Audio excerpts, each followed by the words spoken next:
The pre-detention trial of the defendants in the fake Bhutanese refugee case has continued today as well. For the second day, the lawyers of the alleged culprits pleaded their defense, saying that the entire investigation process has been selective and biased.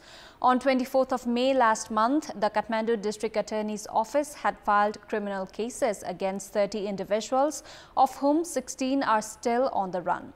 The entire nation is waiting with bated breath for the final outcome of this multi-million rupees scandal involving high-profile names. Good evening, I'm Sarah Chitrakar and these are the headlines of the hour. Budget discussions continue. Main opposition CPN-UML flays the budget, saying it is more focused on the home districts of the Prime Minister and the Minister for Finance. 9 lawyers plead on behalf of the defendants in the fake Bhutanese refugee scam. Lawyers argue the entire case has been selective and biased. Ukraine President Volodymyr Zelensky inspects flood-hit region of Kherson in South Ukraine. Blame game on who is responsible for dam demolition continues. And the final squad for the men's national football team announced for the SAF Championship. Coach Alberto Anís has 3 new faces in the 23-member squad. Members of the House of Representatives of main opposition CPN-UML have criticized the budget, saying it has been focused on the home districts of the Prime Minister and the Minister for Finance. During the discussions on the budget for the fiscal year 2023-24 at the House of Representatives, parliamentarians of CPN-UML have alleged the government of prioritizing budget in the electoral constituencies of Prime Minister Pushpa Kamal Dahal, Finance Minister Prakash Sharan Mahat and Nepali Congress President Sher Bahadur Deuba. House members from the ruling parties have also shared their opinions on the good aspects and areas of improvement in the budget for the coming fiscal. Nepali Congress parliamentarian Binod Chaudhary said that the budget did not address issues of the farmers. CPN Mao Centre's Purna Bahadur Gharti expressed his concerns, saying the budget was focused on the electoral constituencies of senior leaders, including the Prime Minister and the Home Minister.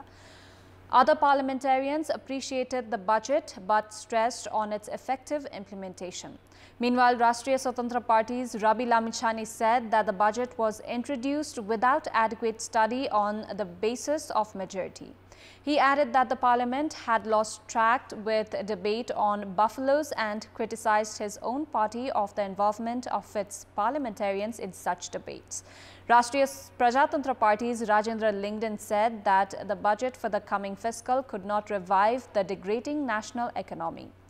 Rekha Yadav of Jata Samajwadi Party alleged each budget of ignoring the issues of Tarai Madesh region. The government had presented the budget for the upcoming fiscal year on the 29th of May. Discussions on the budget are being held at the parliament since Monday. Hearing from the defendant's side on the fake Bhutanese refugee scam has continued today as well. Hearing of the lawyers of the defendant's side had begun from yesterday following the conclusion of hearing of government attorneys for the pre-detention trial on Tuesday. 9 lawyers have pleaded in favor of the defendants in the Kathmandu District Court today. The lawyers argued in favor of defendants Sanu Bhandari, Sandesh Sharma, Tanka Gurung and Sagar Rai. Senior attorney Ramesh Shrestha, who argued on behalf of Bhandari and Gurung, said that the allegations against them were illegal. He demanded to scrap the case, saying that the Office of the Government Attorneys had collected illegal documents to file the case. Likewise, senior attorney Binod Karki, arguing on behalf of Sagar Rai, said that there was no reason to detain him. Kathmandu District Attorney's Office has filed criminal cases against 30 alleged individuals, including former Deputy Prime Minister Top Bahadur Rai Majhi, former Home Minister Balkrishna Khad, among others. Of the 30 alleged culprits, 18 have been arrested, while the rest are still absconding.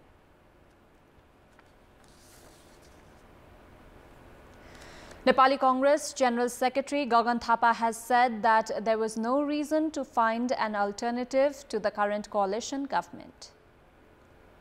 Speaking with journalists in Biratnagar today, Nepali Congress General Secretary Thapa said that the sentiments of the ruling coalition was not yet embraced in Koshi province and claimed that the province is now moving forward with a positive approach. In a separate context, General Secretary Thapa said that being a landlocked country, Nepal had the international right to a route to Bangladesh. He added that there was no reason to weaken the position by considering the swap of Nepali territories of Limpiadhura and Lipu Lake.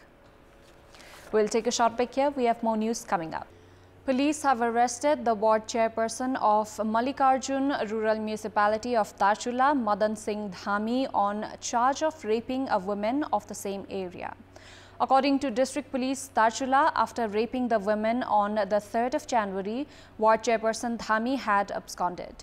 Inspector of the District Police Office, Jagat Gahamgar, said that Dhami has been arrested from the district headquarters, Khalanga, based on the complaint filed by the victim. The government has made preparations to introduce a working procedure for marijuana farming for medicinal purpose.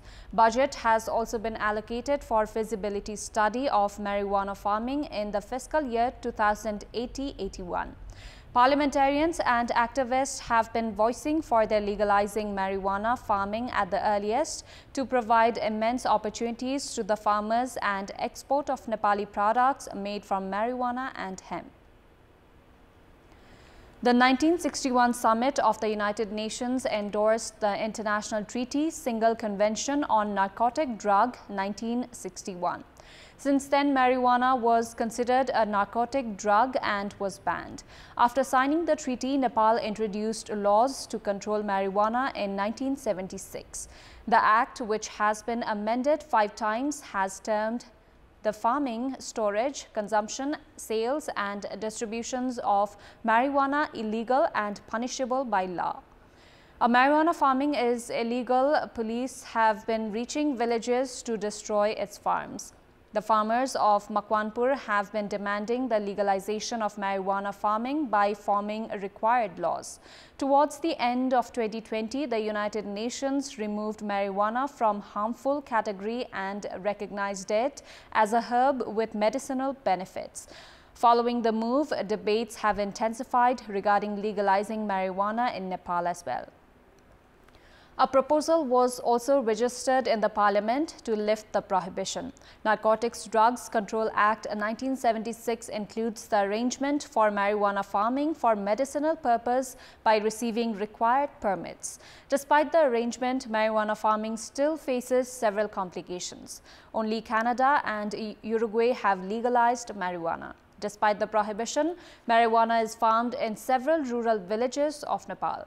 There are great prospects of marijuana farming in Makwanpur, Bara, Parsa and Western Hilly districts. Candidates had promised of legalizing marijuana to attract the voters during elections in Makwanpur as well. According to the Singadarbar Vaidyakhana, Nepal's government body to produce Ayurvedic medicine, medicines produced from marijuana for stomach-related ailments were exported by Nepal during the World War. Doctors have said that medicines produced from marijuana are also beneficial for treatment of other diseases. Experts are of the opinion that instead of prioritizing feasibility studies for marijuana farming, the government should legalize it to reap several benefits. An integrated free health camp with specialized services is being held in Humla for the first time in 3 years. A total of 849 local residents benefited on the first day of the health camp, which has begun from district headquarters Simcote. With 355 men and 494 women, 849 local residents attended the health camp, which began at 11 a.m. this morning. According to District Hospital Humla, the highest number of patients attending the camp had joints and bones related ailments. Large number of service seekers had reached the district hospital premises since early morning as specialist doctors are providing treatment in the camp. More than 3,400 residents of the district are expected to benefit from the health camp. A team of 11 health professionals, including 6 specialist doctors, have been deployed for the camp. The specialist doctors will provide treatment for diseases related to heart, joints, ear, nose and throat, and skin, among others. Time now for our segment, Public Pulse, where you text us with your opinion. Public Pulse. Here's the question. What's your take on CPN-UML's decision to lift the age limit of 20 years for leadership? Your options are A, intention to discourage youth leaders, B, to fulfill vested interest, and C, age is irrelevant in politics. Voting is on. Type any WS, select your option A, B or C and send it to 34001 to share your opinion with us. Time now for international update.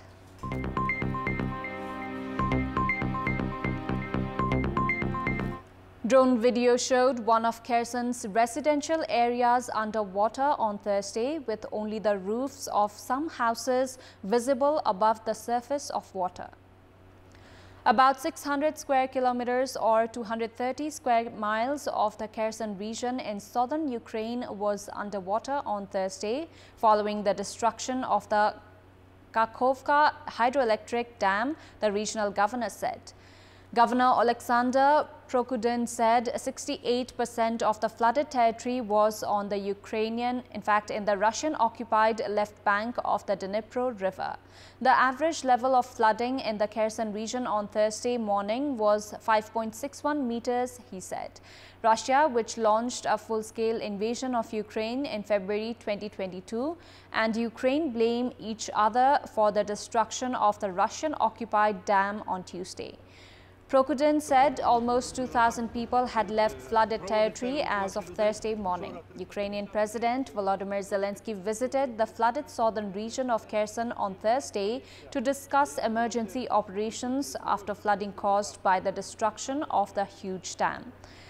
Zelensky visited a road crossing in Kherson where people were being evacuated. He also met local authorities to discuss the operational situation in the region as a result of the disaster, evacuation of the population from potential flood zones, and elimination of the emergency caused by the dam explosion, organization of life support for the flooded areas.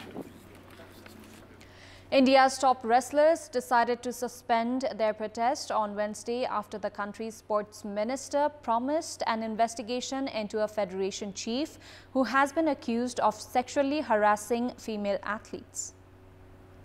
The wrestlers had been camping in New Delhi since April, seeking arrest of Wrestling Federation of India WFI President Brij Bhushan Sharan Singh, who has denied the allegations.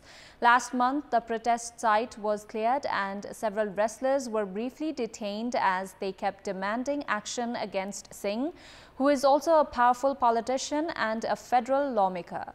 Olympic medalist Bajrang Punia was part of the wrestling delegation that met Sports Minister Anurag Thakur at his residence on Wednesday, a meeting that lasted nearly 6 hours.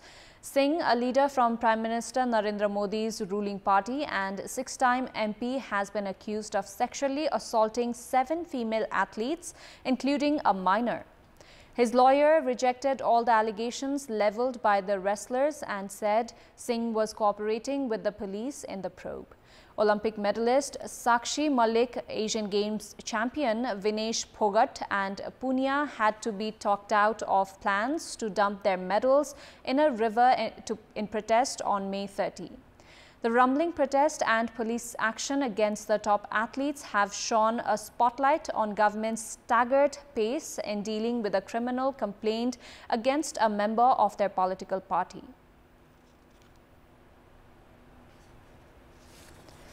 The Israeli army demolished the home of a Palestinian assailant earlier today in the occupied West Bank city of Ramallah. The Israeli military said its forces were operating in Ramallah to demolish the residence of the terrorist who carried out a bombing attack in Jerusalem last November. The Israeli army released video footage showing soldiers setting explosives and explosions as they demolished the home.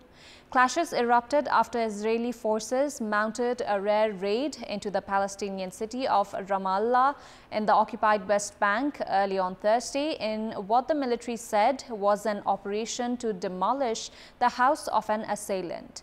Some Palestinian youth hurled stones at Israeli forces, who fired live bullets, stun grenades and tear gas at the crowd, a witness said.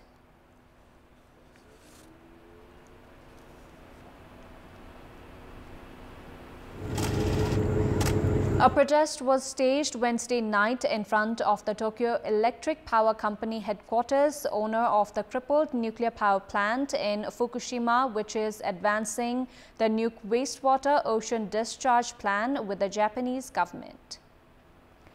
The TEPCO has been blindly advancing the plan amidst strong international opposition, and this action will severely harm practitioners in fishery, one of the country's pillar industries, according to protesters. Activists also noted a shocking fact that the radioactive element of cesium contained in the fish caught in the harbor of the Fukushima Daiichi nuclear power plant reached 180 times the legal standard in Japan. The ocean discharge plan will cause irreversible harm to the global ecosystem and people's health, according to protesters. We have more news coming up, but right now it's time for another short break. Sports news. The final squad of the men's national football team has been announced for the SAF Championship. Italian coach Vincenzo Alberto Anis has included 3 new faces in the 23-member squad. Coach Anis has announced a 23-member squad with experienced and young players for the SAF Championship, which kicks off in India on the 21st of June. Midfielder Lakin Limbu and defenders Simanta Thapa and Bimal Pandey have been included in the national squad for the first time. Team Nepal are placed in Group A alongside Kuwait, Pakistan and host India, while Group B includes Bangladesh, Lebanon, Bhutan and the Maldives. There are great prospects of adventure sports, including cycling, rock climbing, rafting and ski in Dolakha. Despite the possibilities of such adventure sports providing direct employment opportunities to the local residents while also promoting tourism, all 3 tiers of government have remained indifferent in construction of required infrastructures. Cycling relay race was held from Kalinchok, Dolakha to Bhimeshwar Municipality, Ward Number 2, Nagdaha last week. A 2-day rock climbing festival was then held amidst much enthusiasm at Sokla of Bhimeshwar Municipality 2. Both events of adventure sports held for the first time in Dolakha have identified tourism prospects, but such events have been limited to a single day or a few days. Ski and snowboarding are no longer played in Shailung, Kalinchok and Rolwaling Valley. Rafting was piloted with the investment of the local government in the Tamakoshi River. However, indifference in promotion of the water sport by the local level has left rafting in a limbo. The local government has been failing to give continuity to such adventure sports that have great prospects of creating direct employment opportunities for the local residents. Despite the possibilities of attracting and extending the stay of tourists through adventure sports, all 3 tiers of the government have remained indifferent in this regard. Promoting adventure sports with tourism prospects could help retain the local youth in the country. That's all for the moment. Thank you for watching. Bye for now.